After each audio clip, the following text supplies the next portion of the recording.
বিসমিল্লাহির রহমানির রহিম। আপনি কি জানেন বিশ্বনবীর চন্দ্র দ্বিখণ্ডিত হওয়ার মুজিজার সাক্ষী ছিল ভারতের একজন রাজা? আপনি কি জানেন কোন মসজিদে হাজার বছর ধরে চলছে একটি প্রাচীন তেল প্রদীপ? আপনি কি জানেন রাসূল সাল্লাল্লাহু আলাইহি ওয়াসাল্লামের জীবদ্দশাতেই ভারতে নির্মিত হয়েছে প্রথম জুম্মা মসজিদ? এই সমস্ত প্রশ্নগুলোর উত্তর যদি আপনি জেনে থাকেন তবে মিলিয়ে নিন, আর না জেনে থাকলে তো কথাই নেই। আপনার জন্যই আমাদের আজকের ভিডিও, ইসলামের ইতিহাস সিরিজের প্রথম এপিসোড, রাসূল সাল্লাল্লাহু আলাইহি ওয়াসাল্লামের মুজিজার সাক্ষী ভারতের রাজা, চমকে দেওয়া ইতিহাস। গল্পটা বেশ পুরনো, খ্রিস্টীয় সপ্তম শতাব্দীর প্রথম ভাগের কথা। ইসলামের নবী হযরত মুহাম্মদ সাল্লাল্লাহু আলাইহি ওয়াসাল্লাম তখন সশরীরে দ্বীনের দাওয়াত দিচ্ছিলেন আরবের বিভিন্ন অঞ্চলে। সেই দাওয়াত বহন করে পুরো পৃথিবীতে ছড়িয়ে দিচ্ছিলেন তারই সাহাবীরা। তাদের মধ্যে যারা বণিক ছিলেন তারা ব্যবসার খাতিরে প্রায়শই সমুদ্রপথে ভারতীয় উপমহাদেশে আগমন করতেন।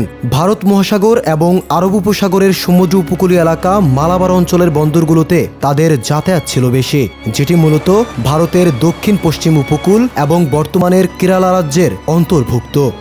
সে সময় চেরা রাজবংশের রাজাদেরই রাজত্ব ছিল এবং এই উপকূলীয় অঞ্চলের রাজা ছিলেন সর্বশেষ চেরামান পেরুমল। তার আসল নাম সঠিকভাবে কেউ বলতে না পারলেও কিছু ইতিহাসবিদ তার নাম বলেছেন চক্রবর্তী ফার্মাস। চেরামান পেরুমল শব্দগুচ্ছটি মূলত চেরা রাজবংশের শাসকদের রাজ উপাধি, যার অর্থ the great one of the Chera people, অর্থাৎ চেরাদের মধ্যে সেরা ব্যক্তি। দর্শক, আমরা আবার গল্পে ফিরে আসি। কোনো এক চন্দ্রিমা রাতে হিন্দু রাজা চেরামান পেরুমল তার রানীকে সঙ্গে নিয়ে রাজপ্রাসাদের ছাদে বসেছিলেন। এমন সময় আচমকাই তার চোখে ধরা পড়ে দ্বিখণ্ডিত চাঁদ। ঘটনার এমন আকস্মিকতায় বিস্মিত হন রাজা চেরামান পেরুমল। এই ঘটনাটিকে অবশ্য কেউ কেউ রাজার স্বপ্ন হিসেবে অভিহিত করেন। সেই সব ইতিহাসবিদদের মতে চাঁদ দ্বিখণ্ডিত হওয়ার ঘটনাটি তিনি স্বপ্নে দেখেছেন, বাস্তবে নয়। সে যাই হোক, স্বপ্নে কিংবা বাস্তবে বিস্ময় করে এই ঘটনাটি অবলোকন করার পর রাজা চেরামান পেরুমল তার বিভিন্ন সভাসদ, জ্ঞানীগুণী ব্যক্তি এবং ধর্মযাজকদের ডেকে চাঁদ দ্বিখণ্ডিত হওয়ার ব্যাখ্যা জানতে চান, কিন্তু কেউই কোনো ব্যাখ্যা হাজির করতে পারেননি। ওদিকে রাজা চেরামানের চিন্তা বাড়তে থাকে। এ সময় তার রাজ্যের সমুদ্র বন্দরে নোঙর করে আরব বণিকদের একটি বাণিজ্যিক জাহাজ। রাজা সেই জাহাজের বণিকদেরকে ডাকেন এবং চাঁদ দ্বিখণ্ডিত হওয়ার ব্যাপারে তারা কিছু বলতে পারবে কিনা জানতে চান। বণিকদের মধ্যে থেকে শেখ সাহিরউদ্দিন ইবনে বাকিউদ্দিন আল মাদানী রাজা চেরামানকে জানান আরবে একজন নবী আত্মপ্রকাশ করেছেন। তিনি একাত্মবাদ প্রচার করেন এবং তিনি আঙ্গুলের ইশারায় চাঁদকে দ্বিখণ্ডিত করেছিলেন। বণিকদের কাছ থেকে বিষয়টি জানার পরে রাজা চেরামান অতি বেশি উৎসাহী হয়ে পড়েন সেই নবীর সঙ্গে দেখা করার জন্য। এই উৎসাহই তাকে পাইয়ে দেয় মহান আল্লাহর প্রেরিত সর্বশেষ রাসূল স্বয়ং মুহাম্মদ সাল্লাল্লাহু আলাইহি ওয়াসাল্লামের হাতে বাইয়াত গ্রহণের মতন বিশাল একটি আশীর্বাদ। ঘটনাটি ঘটে হিজরতের পূর্বে, সম্ভবত 619 কিংবা 20 খ্রিস্টাব্দের কোনো এক সকালে। ইসলামের খলিফা হযরত আবু বকর রাদিয়াল্লাহু আনহু সহ আরও কয়েকজন সাহাবীও সেই ঘটনা প্রত্যক্ষ করেছিলেন বলে বর্ণনা করা হয়। ইসলাম গ্রহণের পর দক্ষিণ ভারতের মহারাজা চেরামান পেরুমল নাম পাল্টে হয়ে গেলেন ভারত উপমহাদেশের প্রথম ইসলাম গ্রহণকারী সাহাবী হযরত তাজউদ্দিন রাদিয়াল্লাহু আনহু। এ বিষয়ে প্রখ্যাত সাহাবী আবু সাঈদ খুদরি রাদিয়াল্লাহু আনহু থেকে একটি হাদিস বর্ণিত আছে।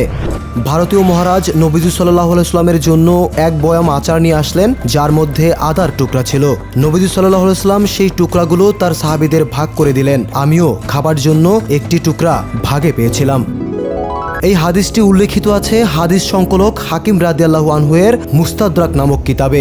এছাড়াও অন্যান্য প্রাচীন ইসলামী ইতিহাসবিদদের পাশাপাশি এই ঘটনাটিকে স্বীকার করে নিয়েছেন ভারতীয় সাংবাদিক সিবি কুনহিরমন সহ আরও অনেকেই। তিনি তার কার্তিকোদায়াম গ্রন্থে এই ঘটনাটির উল্লেখ করে লিখেছেন, চেরামান পেরুমল ইসলাম গ্রহণ করার পরে মক্কা থেকে স্বদেশের উদ্দেশ্যে রওনা হন। স্বদেশ ছেড়ে মক্কা গমনের পূর্বে তিনি তিরুভাঞ্চিকুলাম মন্দিরে তার রাজ্যভার জামাতাগণ আর কতিপয় আত্মীয়ের মাঝে বন্টন করে দেন।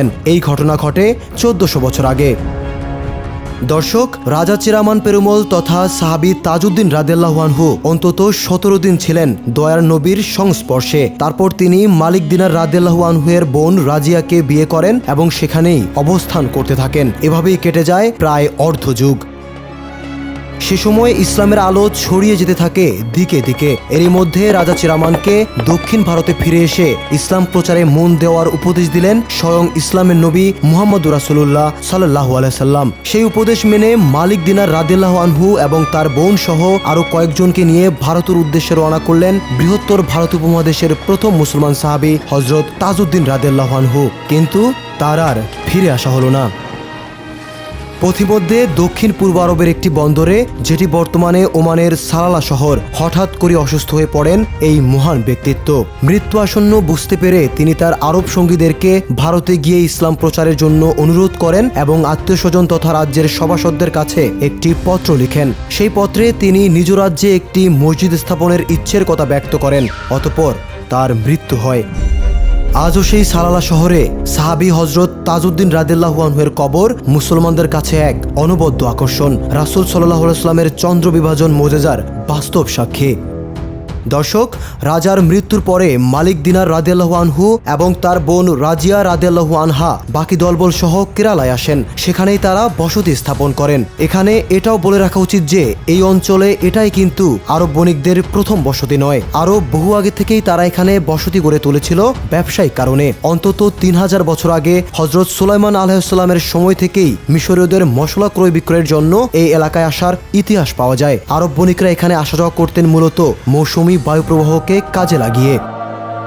সে যাই হোক, আমরা আবার গল্পে ফিরে যাই। মৃত্যুর ঠিক আগে আগেই লিখে দেওয়া রাজা চিরামান পেরুমলের পত্রটা সঠিক ঠিকানায় পৌঁছে দেন মালিক দিনার রাদিয়াল্লাহু আনহু। এরপরই অনুমতি মিলে মসজিদ নির্মাণের। ভারতীয়দের মধ্যে সর্বপ্রথম মুসলমান হওয়া মহারাজা চিরামানের নামেই নামকরণ করা হয় ভারতের প্রথম জুম্মা মসজিদের। এই মসজিদ পৃথিবীতে মসজিদে নববীর পর দ্বিতীয় জুমা মসজিদ হিসেবে আখ্যায়িত, যেখানে প্রায় 1450 বছর ধরে জুমার নামাজ আদায় করা হচ্ছে।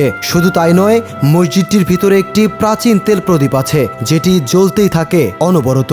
মুসলমানরা ছাড়াও এই প্রদীপের জন্য তেল সরবরাহ করেন অন্যান্য ধর্মবিশ্বাসীরাও। বর্তমান কেরালার অন্যান্য উপাসনালয়গুলোর মতো এই মসজিদটিও সকল ধর্মবিশ্বাসীদের প্রবেশের জন্য উন্মুক্ত। এ যেন সৃষ্টিকর্তার দরবারে তার সকল সৃষ্টির মেলবন্ধন।